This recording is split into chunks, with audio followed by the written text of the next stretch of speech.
Good night, y'all. Welcome. We are going to talk about fundraising today. If you have a nonprofit, thinking about having a nonprofit, you are in the right place. I'm going to talk about three things that people often miss about fundraising, three things they don't get, or three things that they don't do, right? So it kind of fits in that category. And I'm going to help you as you're preparing for the end of the year to raise money for your nonprofit. Because my goal is if any of you have a nonprofit and if any of you are listening, that you make at least one attempt to make some money this year. You make at least one attempt to run a campaign to raise money. And you want to know why I want to push you to do that? Because that's the only way you're going to make money is if you ask and if you put yourself out there. The money is just not going to come to you. It's not going to fall in your lap. You got to do the work. So I want to help you along that journey. All right. So here's a few things. If you don't know me, I'm Tiffany with Boss on a Budget. I help people start their nonprofits. I teach them how to fundraise from the ground up because there's just not a lot of information about what to do when you're literally starting from zero. And what we do around here is we introduce ourselves because this is a community. So I would love it if you would put in the chat who you are, your nonprofit, your mission, where you're from. You do not know who's watching. You don't know. You just never know who's paying attention to you in these comments. So make sure you comment below and say hello. Don't be a stranger. Say hi. I want to see who you are, where you're from, all the good things. All right, we're gonna jump into it, y'all. You ready? So I want to talk today about three things that people miss or they just don't do when it comes to fundraising that can help make the process better for you. So, first of all, let me know, y'all, are you fundraising? Are you putting together a program or a campaign for the end of the year? I want to know. Tell me. Tell me how much you want to raise. Declare your goal. We're going to talk about this. We need to know. We need to say it so that we are clear about our intentions. So drop in the chat, y'all, if you're raising money and what your goal is. Okay. But here's the thing. I want to make sure you go about this the right way. And I want to make sure that no matter what happens, you learn from the process. So here are three things you may forget. Hey, Maxwell's Toys box. I think I got that right. $10,000. I know that's right. I know that's right. You better declare it. Drop number one in the chat because this is one thing that people often miss or don't do when they're fundraising, and that is to debrief. Debrief. Hey, Darby, I see your 5,000. So I want to explain what I mean by debrief because we actually did in my membership society, we actually did a debriefing session with one of our members. He ran a campaign and we walked through his campaign and we debriefed it. But one of the members was like, "Well, what do you mean by debriefing, Tiffany? What is that?" So let me break this down. So he explained what he did, he explained his processes, and he explained the results. And so we began to discuss as a team, like, well, what worked well, what didn't work, what would you do again, what would you not do it again, and provided suggestions for how he can retool or do things a little differently in order to reach his goal next time. And what a lot of people do is they try one thing here, they dabble. I am a big dabbler. So don't think I'm just shaming you. I'm included in this too. But what a lot of people do is they dabble. I'm like, I'm gonna try this. Oh yeah, I did about 20% effort. I wasn't feeling that. Let me go to the next thing. All right, I'm gonna do a little bit of this. I put about 40% effort in this one, but it didn't look how I looked, and it looked like it was about to fail. So yeah, I'm just abandoning that and I'm going to the next thing. Am I talking about anybody on the live? You can be honest. This is a judgment-free zone, right? So that's what a lot of people do. They dabble and they skip from thing to thing, or they reach an outcome, but they never sit and think about what happened. They never sit and process and reflect on what happened. And one thing I want you to get used to as a nonprofit founder is I want you to be able to reflect. Somebody put reflect in the chat. Reflection, or another word, or another thing you can do to get to reflection is to listen. To listen and to reflect are two powerful tools that you have as a nonprofit founder. So when you're running a campaign, you're listening. And when I say listening, I mean listen. I mean, you look and see what happens. You pay attention to the things that are happening, how they're happening, what's going on. And then you you look at what you have, the information you have and you've gathered, and you reflect on it and you say, well, what happened there? Because let me tell you something. Sometimes you fail, and the reason why you think you failed is not the reason why you did. Sometimes, especially when it comes to fundraising, you can run a great campaign, but there's some other factor, some other force that caused you not to be as successful as you want it to be. One of those, let's give a really easy example: timing. If the timing is not right, but you did everything right, you engaged people, you had great information, you had a great campaign page, you had a great plan, but people didn't respond as well, it literally could be timing. Is it the right time of the year for you to run the campaign that you wanted to run? And for some of you, if that could be the one thing, but in your mind it's like, oh, it didn't work. Well, asking for donations doesn't work for me because we did everything perfectly and people still didn't give. Well, that means that people aren't giving, that people are stingy and greedy. It goes all the way down the list, right? And you begin to think, you begin to add these narratives in your mind.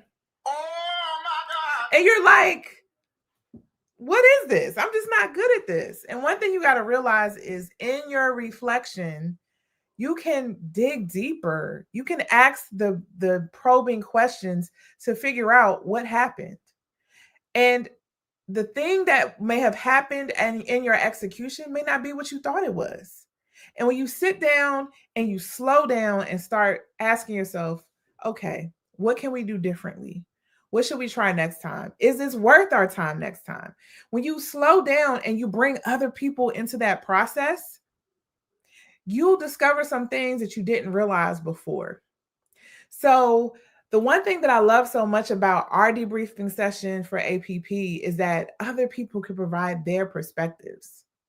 They can provide their perspectives, their insight, so that that member, he could see his campaign in a different light because other people were able to tell him, oh no, that actually did work for you. Oh no, that actually did go better than you thought it would. So the first thing that a lot of people don't do when they're running their campaigns is they don't sit down, sit back and reflect and say, what the heck happened? Right? And you should be doing this even when you're successful. Am I right, y'all? Am I making sense? Let me know. Because I know it's quiet today because the holidays are coming and it's about to get woof. And it's just been a crazy couple of weeks. But even when you are successful, even when you knock it out the park and your goal is 10,000 and you raise 15,000, you should still be debriefing. You should still be asking yourself what happened. You want to know why? Why should you debrief when things go well? Anybody want to take a guess? I'm just going to say it because because you want to know what to do again. Shoot, if that worked, then I want to do the same thing I just did. I want to replicate it because I want to know, or I want to raise that same amount of money again. Or I know if I use these partners or if I execute it this way, then I'm way more likely to be successful because I'm noticing what we did differently. And I want to go where I was successful, right? Don't they say success leaves clues? Can somebody put that in the chat? Have y'all ever heard that before? Success leaves clues. So that means that when something works, it's like once you reflect, you can see what worked. You can see the strategies that helped you along that way. All right. So that's number one. What I want you to do is debrief. And in a better word for it is just to reflect. Reflect on what happened with your campaign. Go through it. What did you do? How did you plan? How much money did you put into it? How much effort? How much time? How much all the things? Who helped you? Who didn't? Right? How did you roll it out? How did you ask questions? What words did you use? What words did you choose not to use? Be nosy, reflect, think about it, and bring other people into the process because you're going to discover things that you really didn't realize once you do that. All right. So number two, I told y'all, this is going to be a quick one. because it's just going to be quick. I'm trying to get better and not talking so long. Hey, Jemiah, good to see you. I haven't seen you in a minute. All right, number 2. Put number 2 in the chat, y'all. And I'm talking about, if you're just now watching me, I'm talking about the things that people miss or they forget to do when they're fundraising. And if you do these things, it can make you so much more successful, or it can make the process easier for you, because fundraising, especially for people who are not used to it or don't feel like they don't know what they're doing, it's intimidating, it's frustrating, and it can be downright hard. But it doesn't have to be. That's why we're doing this together. All right. So the second thing that I want you to do is, and this one is not an easy word. Let me just say it. It's just a statement. I'm just going to make my statement and let it be what it is. But I want you to focus on the fundraising that works for you and not others. I would say what works for you is for you, or what is for you is for you. How about that? In many ways, but especially when it comes to your organization, when it comes to fundraising. So sometimes what people tend to do is when they see that an organization is successful and they run a campaign and they raise all this money, they say, oh, I'm going to do what they do because clearly it works. And that's what we need for our organization. Or sometimes, like, you'll see an organization that has, say, like a lot of government grants, right? This is juicy. And you're like, well, it looks like they got buku money. They just got $1 million grant. I'm gonna go that route. I'm gonna pursue government grants for my organization too, because it seems like that's the way to go. Or it seems like that's what everybody is doing. So I'm gonna do the fundraising that I see everybody else doing. And that's a trap. Let me just tell you this. That's a trap, because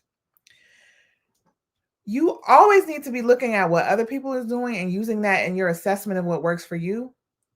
But you need to do the fundraising that works for you in your season, giving your capacity and giving your abilities and your strengths.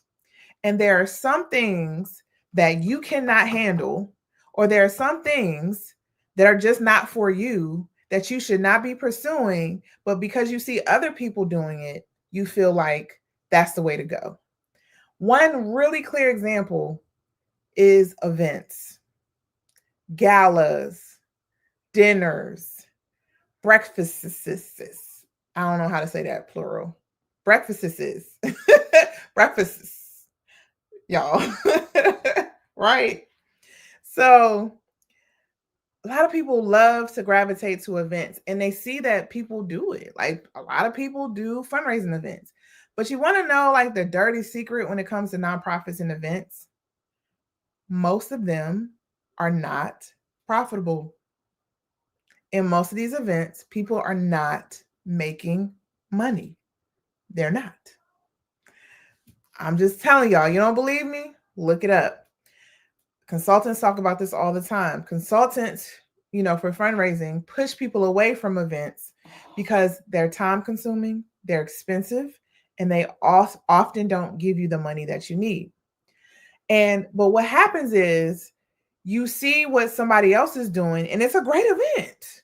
People are there. People show up. You pack the house. You have nice music. You got a dance floor, open bar, and you see that, and you're like, that was successful.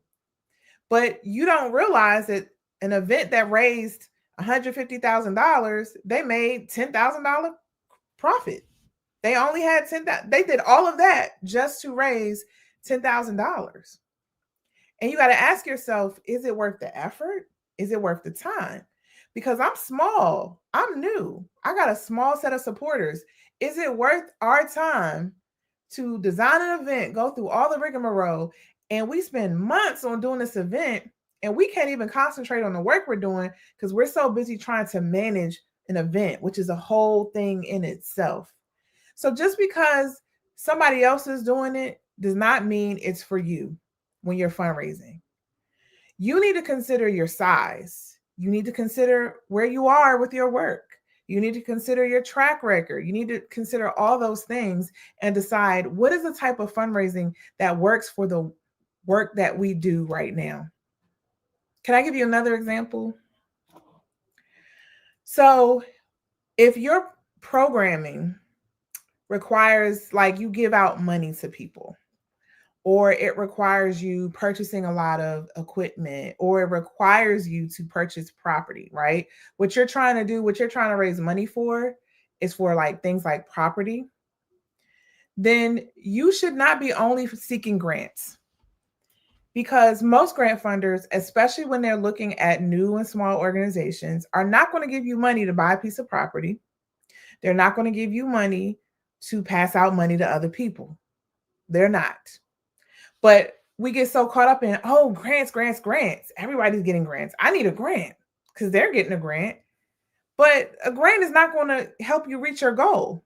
A grant is not going to help you. Most grants are not going to help you get a house. Most grants are not going to help you get a car. I'm just being honest. And I feel like we need to hear that. There are certain grants that are very specific and that will allow you to do that, but they're not as plentiful as other grants, program grants. And those are the typical ones you're going to come across. But people don't realize that. And so all they see in their head is grants, grants, grants. We got to get grants. Grants, grants, grants. We got to get grants. And that's not for you.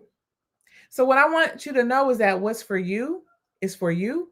And you need to design a fundraising strategy that works for you and the kind of expenses you have and the kind of work you want to do.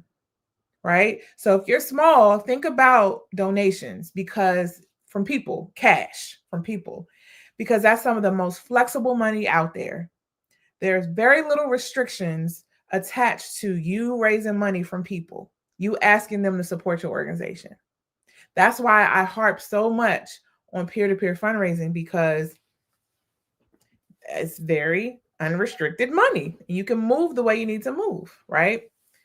That's why I tell people, consider earned income strategies, where if you have a skill set and you can teach, you can be paid by an organization to teach something, right? Or to provide a service and be paid for it, then you should be pursuing that, because that is completely unrestricted. The money you make from that, you can use however you want, because somebody paid you for a service and that's it. Then the money is yours to use. So again, what's for you is for you, and you need to design the strategies that work for you, and not just chase the latest trend, and not just chase whatever's out there because Sue is doing it or Keisha is doing it. You know what I'm saying? So y'all with me? Because y'all quiet today. I need to know y'all with me. You know you got to chat back with me, because I'm about to do my sound effects if I don't hear nothing. All right. So if you're still here, drop number 3 in the chat. And if you're just joining, I'm talking about 3 things that people miss, or 3 things that people kind of overlook or don't realize when it comes to fundraising, that if you get this, then it will really, really help ensure greater success with your fundraising. Hey, Teresa, thank you or Teresa husband. Thank you for putting 3. Thank you, 75 Days in Faith. I see you. Thank you, Jemiah. All right, number 3. Hey, Cheryl, put normal in the chat. I want to see y'all drop the word normal in the chat. So I started out number 1. Hey, Pi, what's up, Wednesday? Good evening. I started out this live talking about how I have a private membership where I support founders who are raising money for their organization. It's called the APP Society. If you want to join, hit me up and I will send you the link, because the doors are open until the end of the year, right? And I'll also drop it in the chat. But in this private community, right, we did a debriefing session to talk about one of our members' campaigns. And this is one of the most powerful moments in that debriefing session. I offered for him to do the debrief because he was like, I had a goal, I wasn't able to reach it. And I wanted us as a group to break that down and to see what could we do better, what happened. I just wanted to know more, right? All I knew was he hadn't reached his goal. So he started breaking down. He said, well, we didn't reach our goal, but we did get donors, and these are the most donors we've ever had. We've never had this many people donate to our organization. And he said, and he broke it down and he showed us what people gave and how many people. And he had at least, I don't remember the number, but it was like 45 donors who had not given before. And I'm going through the process and I'm asking questions. And I'm like, okay, well, when you do it next time, think about this or tweak it this way. And one of the members was like, I actually don't think it was a failure. And he was like, I really think it's important to reframe, because I don't think he was calling it a failure, but he was just disappointed that he didn't reach his goal. And he said, I think you actually were more successful than you realized, because you just said you've reached more donors than you ever had. And you have so many more people who you can now engage and encourage to go deeper. You have people who have given to your organization who you now have the opportunity to build a relationship with, and they can give again and again, and they can get their own family and their friends involved. The same thing I teach every day. I was so proud when he said that. Right? And that's real. The reality is the fact that he had more people who had ever given to a campaign before was a strength, because it's true. He had the opportunity now to be able to dig deeper, ask questions, let people see the work, let people fall in love with his work, because he's doing amazing stuff. Now he has an ear to those people, because if somebody gives you their money, that's an indication that they care about what you're doing. If they care about what you're doing, they're more likely to pay attention to you. When you send them something, they're going to read it. They're going to pay attention to stuff that you post online, because they've invested in your mission. And that, my friends, is a major plus. Can somebody put a major win in the chat? Because it absolutely was a major win for him. And the reason why I said to put normal in the chat is because you have to normalize for yourself where you are. A lot of people who start out from scratch feel like out the door, they should be making $100,000 off the break. I've been doing this 3-4 months. Why haven't I made my money yet? Right? Or I've talked to some people on the phone, I'm being dead honest, who are like, yeah, we're going to make $1 million in the next year or two. And then when I believe anything is possible. I really do. But I also know what's real based on my experience. And so when I began to dig deeper, I'm like, I don't know if that's possible. But I don't try to discourage people. But I know, like, you got to normalize this stuff. The reality is you're not going to be raising a whole buttload of money if it's just you raising money. That is not likely. It's much more likely that you're going to make $10,000 in a year. It's much more likely when you do a campaign, you're going to raise $3,000, $4,000. Those are not. There's nothing to like be disappointed with. There are people out here struggling to raise $500. Do y'all understand that? So I need you to normalize where you are and who you are. You're still small. You're still emerging. You're still growing. And you cannot expect a funder to give you $100,000 when your budget is $10,000. You can't expect them to invest in you that way when you don't even have a budget and you don't even know how to do your accounting yet. So I love how you put that on Girls to Pearls on Instagram, unrealistic expectations. Don't have unrealistic expectations about where you are, but that doesn't mean you can't grow.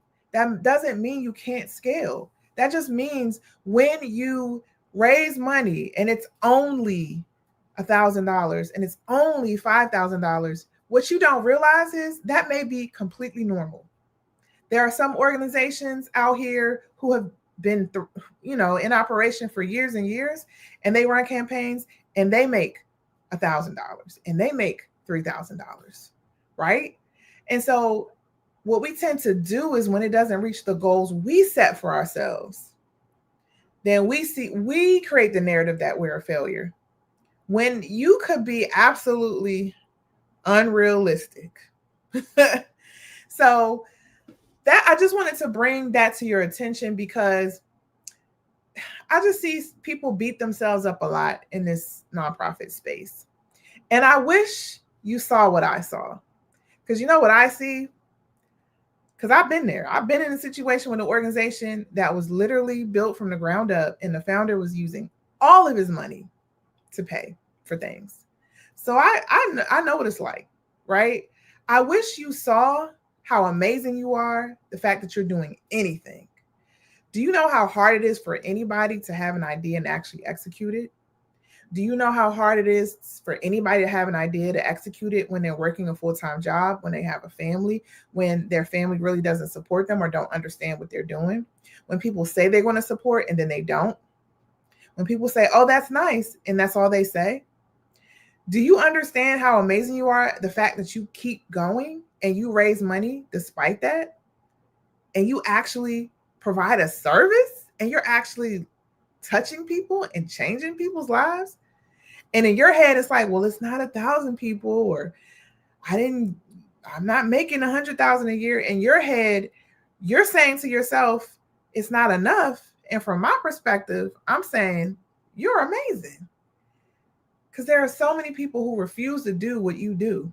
And if you didn't do what you're doing right now, there's somebody whose life would not be changed, would not be different.